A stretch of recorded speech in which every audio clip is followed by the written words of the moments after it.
feature match area. Are you ready, Frank? Let's go. All right, let's go and watch the semi-finals here at Grand Prix Atlanta.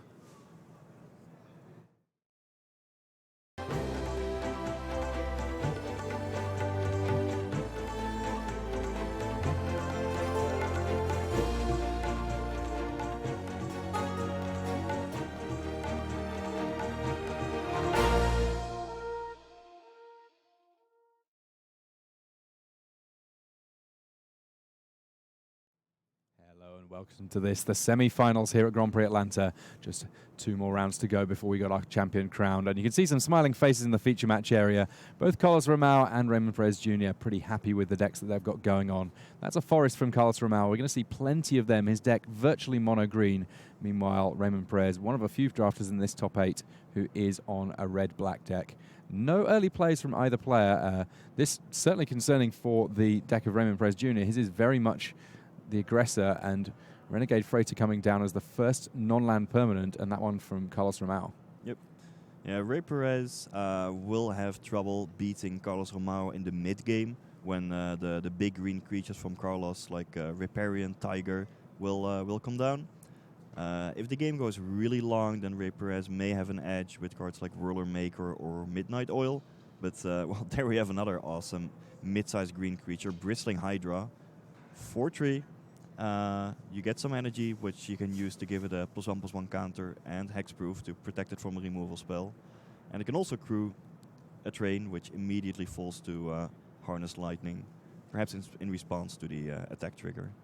Yeah, I mean, it looks to me like, while it's easy enough for Raymond Perez to remove something like a train, Harness Lightning doing a great job there, and still got energy left from that Thriving Rats, killing off that Hydra while there's energy around is going to be quite problematic, and there's a fair amount of energy production in Carlos Romao's deck, so it's reasonable to think that you might see more than one activation of the ability on that Hydra. That is certainly possible. Well, the best way to deal with the Hydra is to just block it. Beaumont Bazaar Barge would be able to trade for the Bristling Hydra if Ray Perez can get 3 power to crew it. Well, a Thriving Rat's attacking, and there's a Night Market lookout. Some of the creatures in Ray Perez's deck are a bit scrappy, let's call them that. Night Market lookout, not a standout. His deck only has one vehicle in the Beaumont Bazaar Barge. It does combo nicely with it, because whenever you tap the Night Market lookout to crew up the Beaumont Bazaar Barge, you get a free drain, but still a 1/1 for 1, not really the best creature. Thriving Rhino there, the play for Carlos Romao, up to 5 energy now, and all of his creatures have useful things to do with that energy. Additionally, a little bit concerningly perhaps for Raymond, both of his creatures fairly well outclass the creatures that he's got going on his side of the board. Yeah, well, the Beaumont Bazaar Barge is going to be a nice blocker. Ooh. Spark of creativity here. So paying 1 red mana for the sorcery, and he's going to exile the top card of his deck. He can, well, that's kind of the worst hit that he could have. He's not going to be able to deal any damage with the swamp that he's revealed, and I believe that he may have already played a land as well, which means that basically he's paid 1 mana. Oh, okay, he is able to play that land, but drawing a land that turn and not being able to kill off the creature, not ideal. I mean, it's good when you cast it where you've got plenty of extra mana available, because sometimes you say, actually, I'd rather just cast the spell of Exiled rather than use it to deal damage. This way round, well, ultimately it was 1 red mana, draw a card, kind of cycling it. That's not too bad. You get closer to your best cards. And Wayward Giant with Menace there, 4/5, that is actually a fairly relevant threat on this board. Mm-hmm. Yeah, at the moment, let's see. If Perez would crew up the Beaumont Bazaar Barge and get in there, then he still has the Wayward Giant that can easily block the Thriving Rhino. It could also block the Bristling Hydra, in which case Carlos could turn it into a 5/4 and trade by paying 3 energy, but that's also a fine exchange. So given that Ray Perez still has a decent blocker back, attacking with the Beaumont Bazaar Barge seems reasonable. Oh wow, Ornamental Guidance. That is the perfect combat trick for the situation. Turns the Hydra into a 5/6, even untaps it. Couldn't be a better blocker for the Beaumont Bazaar Barge. Yeah, Ornamental Courage, actually 3 copies of it drafted by Carlos Romao, only the one of them being played in the main deck, but that one is now going to give Raymond Perez pause in each and every subsequent game that they play, because 1 mana combat tricks are exactly the kind that it's very easy to hold up mana for at any stage in the game. Yep. Yeah, 1 mana to deal with a 4 mana card. That's always a nice tempo swing. Ray Perez also had to tap some creatures to animate the Bowman Bazaar Bard, so that's a nice exchange. But I don't know. Seems like Ray Perez is still kind of ahead in this game. He did not want to trade his Wayward Giant for Bristling Hydra and 3 energy. He's content with his board position as it stands. And Girapur Guide there, the fresh play from Carlos Romao. It will mean that if he chooses to activate it, then he can make one of his creatures only be able to be blocked by larger creatures, and that basically at the moment means Wayward Giant. Though, an interesting addition here, a card that I hadn't really seen play until we saw Matthias Hunt with it earlier on, and that one being the Giant Spectacle, giving +2 power and menace. +2/+1 and menace there. Aura's a little bit risky because if there's removal spells, you can kind of get 2 for 1. The green-black deck from Carlos Romao, not that heavily invested in removal. It just has massive creatures. Yep, yeah, it's a 5/4 coming Carlos's way. Both have menace. Carlos could line up a double block. Would be best on the Wayward Giant, because that one only has 4 power. Still a bit risky in the face of potential instant speed, removal spells, or pump spells. Well, there we have the Midnight Oil, the card that Ray Perez ultimately first picked after starting it in his sideboard in his sealed deck yesterday, then gradually learning what the card did. And after all that experience, well, he first picked it over here in the top 8. So let's take people through what it does, because it is one of the more complicated cards in the set. So at the beginning of your draw step, you always draw an additional card, no matter how many hour counters are on Midnight Oil. But you also remove some counters, and the counters basically indicate what your maximum hand size is. It starts at 7, the usual, because it starts at 7 counters, and then on the next turn, Ray Perez's max hand size will be 5, then 3, then 1, and then 0 afterwards. There's also a clause that whenever you discard a card, so if Ray Perez would just draw lots of expensive cards and won't be able to get them out of his hand quickly enough, you lose 1 life for every card you have to discard. I guess that with 6 lands in play and only 1 card in hand at the point that he casts Midnight Oil, he can be relatively confident that most of the time he's going to be able to cast multiple threats a turn from now on. And drawing 2 cards a turn, it's a big deal. It does mean that he's going to be able to deploy a lot of threats, keep the aggression going. Yep. Yeah, it will give him a definite advantage in case the game goes long. If I'm Carlos here, then I have to plan ahead to try to win the game quickly, because you can't just sit back and move into a board stall where Ray Perez leverages the extra cards from Midnight Oil. You have to be aggressive now, and that's what he does. All green creatures tapped and attacking into the red zone. And this is not a lethal attack, but it's actually not that far off. It's going to mean that both players are on single digits, and actually Raymond Perez on pretty low single digits, given that he doesn't have much in the way of blockers here. If Ray Perez doesn't block, then Carlos could potentially, if he wants, pump the Bristling Hydra, making it 5 power. He still has 3 energy remaining, but he can only present 11 power worth of attackers. Ray Perez could, of course, jump block with his Night Market Lookout, but chooses not to. Perhaps in the hope of setting up a lethal attack, a swing back on the next turn, but Highspire Artisan does provide Carlos Romao with 2 blockers. That's definitely relevant in the face of some menace creatures. So you see Raymond Perez there, removing a couple of counters from the Midnight Oil, 5-hour counters left. His hand size is now 5, his maximum hand size. 3 cards in hand now. And on 3 life, he has a little bit of thinking to do about how he wants to play out the next turn or 2. If he chooses to hold back, well, he's going to need a few extra blockers even then. But he does not quite have a lethal force here. Yep. Yeah, there's also the ability on Girapur Guide, the green creature that Carlos has on the battlefield. For 3 mana, target creature you control can't be blocked by creatures with power 2 or less this turn. could be relevant in case Ray Perez wants to keep back some small jump blockers, but actually just attacks with a Night Market Lookout just to get the single point of drain in there. Now, Ray has passed with all of his mana up, having only played a land for the turn. What sort of cards is Carlos Romao going to have to be thinking about here?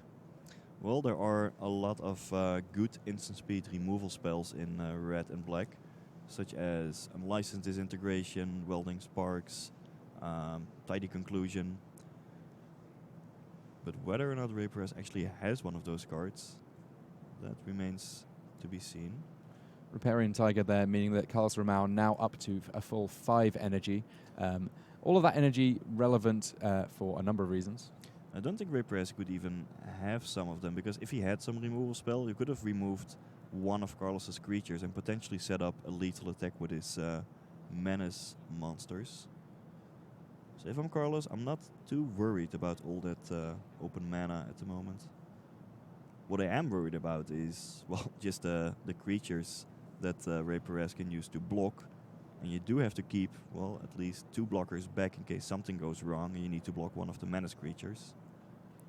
So Carlos going down to 3 energy to pump up his Thriving Rhino. It is now, well, just a massive monster. 4/5 coming alongside that Bristling Hydra and the Girapur Guide. Going to force some blocks here. So that's a 4/5 Rhino being blocked by a 4/5 Wayward Giant. They would bounce. And now the 4/3 Bristling Hydra is being blocked by, that's, well, also 4 Toughness Rats. So they will trade. And the 1 life that Raymond Perez Jr. gained by attacking with his Lookout was pretty important, because he's on just 1 life now. Yep. Following those attacks. Yeah, that Girapur Guide still came in, and, well, it makes sense to just get the drain in there from the Night Market Lookout, because it probably wasn't going to block thanks to the ability from Girapur Guide. Did he draw something here? Because he needs to deal with the 3 attackers on Carlos' side. Now, if Ray Perez plays, say, 2 blockers or a blocker or a removal spell, then he could easily stabilize and potentially eventually take the game with the cards from Midnight Oil, but he needs 2 answers. Dayong, that's a start. It removed the only creature that it actually could on the battlefield. No extra energy available for Raymond Perez, so he just had to go for the Girapur Guide. Couldn't go for anything larger. And there's our Prakata Club Lookout, the bouncer there. Yeah, but that's unlikely to be enough, because the Riparian Tiger, it's 4/4 Trample, Trample being the key ability here, and it can turn into a 6/6 with the energy that Carlos has available. Another Riparian Tiger, some extra energy, that meaning that both the Thriving Rhino and the Riparian Tiger can use their abilities on attacks. And that's enough to have Raymond Perez scooping up his cards. Carlos Romao picking up the first game. Carlos Romao has not dropped a game so far in this top 8.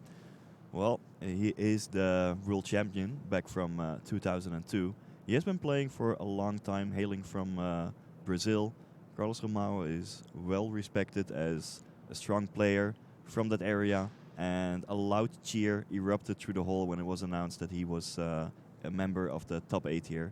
He definitely has some compatriots here who are stoked that he made it to the top 8 once again. And actually, that's a fairly consistent trend from the Brazilian players. They are unabashed in their celebrations when their countrymen do well. And frankly, I love that moment at the Pro Tour. If there's ever a Brazilian player doing well, you can hear about it across the room. For sure. But we're jumping across to our other match here. Cash Turner already a game up against Noah Walker, and not looking in terrible shape here in game 2. His black-white deck, he's already got Glint Sleeve Artisan with some Inventor's Goggles attacking in there, and Noah Walker not quite so much going on just yet. Yeah, Noah Walker was happy with his deck. Cash Turner was not, but sometimes decks work out better than you might expect, or you just get good draws while opponents stumble. In this game, Noah doesn't look like he's had the best of draws. I see a Metal Spinner's Puzzle Knot in the graveyard, indicating that he has spent quite a bit of time drawing cards, sacrificing the Puzzle Knot to draw cards, and not develop his board all that much. There's a single Dunt Operative, which is just, well, a 2/2 with no other ability at the moment. Whereas Cash Turner seems to have spent his mana on a lot of creatures and equipment in the goggles, and he is well ahead on board at the moment. Yeah, that Propeller Pioneer immediately picking up the Inventor's Goggles along with making a servo token. So, And no play from Noah. Just draw a card, pass the turn. Is he just holding lands?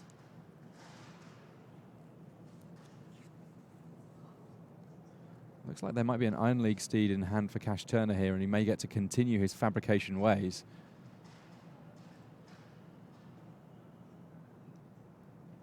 I mean, if I'm Cash here, I just play it and make it into a 3/3. That makes sense, because then it's more difficult to trade with the Dunt Operative and get in there. Not much can go wrong against just a single Dunt Operative. Yeah, definitely see a land there in Noah's hand. We may be in for some very quick semi-finals here. And a lot of lands. Whoa, this Wow. was an amazing mana flood. He may have kept a fine hand with like Matter Spinel's Puzzle Knot, Dunt Operative, and just drew land. Eh? It happens. And Cash, well, he moves on to the finals. Congratulations to him. He's also been undefeated in, well, he's been undefeated. For longer than just about anybody else in the tournament. Yeah, he went 14-0 and then took an intentional draw in round 15. He has not lost a single match so far the entire weekend. Cash clearly figured it out, but we're getting back to see Carlos Romao against Raymond Perez Jr. here. This time Raymond Perez does have a play on the second turn, but Sage of Shayla's claim means that Carlos Romao also getting threats on the board, though the way that these 2/2 drops match up, not exactly ideal for Carlos Romao. Not going to be able to get through that 1/3 just yet. Nope. But 3 energy, that could easily be relevant. As we saw in the first game, Carlos Romao has plenty of creatures that are happy to use some energy. Giant Spectacle here, meaning that Raymond Perez getting to smack in for a full 3 points of damage. Now got a 3/4 on the battlefield with Menace. Build your own Giant working out, and just a swing back for 2 from that Sage of Shayla's claim from Carlos Romao, who does have a follow-up, and that follow-up is Renegade Freighter. Choo-choo! All aboard! It will take all of Carlos Romao's creatures, admittedly only one, to crew that train. But the train attacks for a full 5, so that's a happy amount even in the face of what Raymond Perez has going on. Mm-hmm. Yeah, vehicles in general are much better on the offense than on the defense, because they never contribute a blocker to the board. Well, Spark of Creativity. Any non-land spell would kill Sage of Shayla's claim, including that lowly Night Market Lookout. Efficiency, that's what that was. Yeah. No need to reveal an expensive card. Well, let's just reveal a 1-drop. Yeah, he also won't draw it on the next turn, which I'm sure that he's happy about, because Night Market Lookout on turn 1, that's okay, but when you draw it later, it's a very low impact card. Metal Spinner's Puzzle Knot, both dealing a point of damage to each player and drawing Raymond Perez a card. This is more how the red-black deck wants to be operating. Getting in there early, dealing with a couple of early threats, getting Carlos Romao down on life early, because the power that's coming from the creatures of Carlos Romao's deck, a little bit scary. Pima Outrider coming along, immediately getting in a train, riding it all over on attacks on Raymond Perez. Man, that card is so good. If Thriving Rhino is not the best green common, then Pima Outrider has to be. 4/4 Trample is well above the curve, and just having the option of turning it into a 3/3 Trample and a 1/1 Servo is awesome to have. Against a hand filled with, well, potentially a lot of removal spells from Ray Perez. Makes sense to diversify and get the Servo rather than just one big creature. And Romao got that Pima Outrider super late in pack 3. His deck was already looking great, and at some point in pack 3 it was just as if everyone had given up on green and he was just able to reap every kind of reward. Yeah, that color was super underdrafted at the table. There's a reason why Carlos Romao is almost mono green. No one else was picking those cards. Well, Dai Young only able to deal with a Servo here and 1 energy left remaining. Yeah, that's not a good exchange. Yeah, 3 mana left up for the Puzzle Knot or potentially an instant, but Carlos Romao not unhappy to see a pretty solid removal spell being used on an incidental extra creature. Mm-hmm. Yeah, Carlos will be happy with that. He is ahead in the race at the moment, at least. Oof. And this is the reason why auras can sometimes feel like they're second-class citizens when it comes to what you can do in Magic. Hunt the Weak here in order to potentially get the trade, and even a combat trick, Blossoming Defenses, in order to make sure that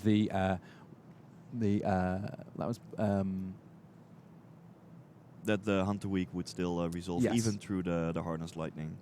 Yeah, I think Carlos wouldn't have made this play without Blossoming Defense backup, because, hey, Ray Perez had mana up. Carlos already saw Harness Lightning earlier, and that will do it. That was quick. Well, I mean, I hope that Maria and Marshall enjoyed their little rest, because that was a very, very short set of semifinals. All right. We're going to get a final going on soon. Ray Perez Jr. says, well, I started to eat my little snack, and I'm going to get a chance to finish it pretty soon thereafter. That was a brutal set of semifinals, and we now have our finalists. Yep. Carlos Romao, 2002 world champion from Brazil, will face off against Cash Turner. Well, before the match we were talking about, is the format fast or slow? And I said, well, it can be both. At least in this semifinals, and more in general in the whole top 8. The fast decks have definitely been overperforming, because these games are over quickly. Pima Outrider, Renegade Freighter, they hit hard. And yeah, turn 6 or so, the game can easily be over. Alrighty, well, do not go anywhere, guys, because next round is going to be what it's all about. Stay tuned, as we're going to jump across to our final, where you will have Maria and Marshall bringing you every single play.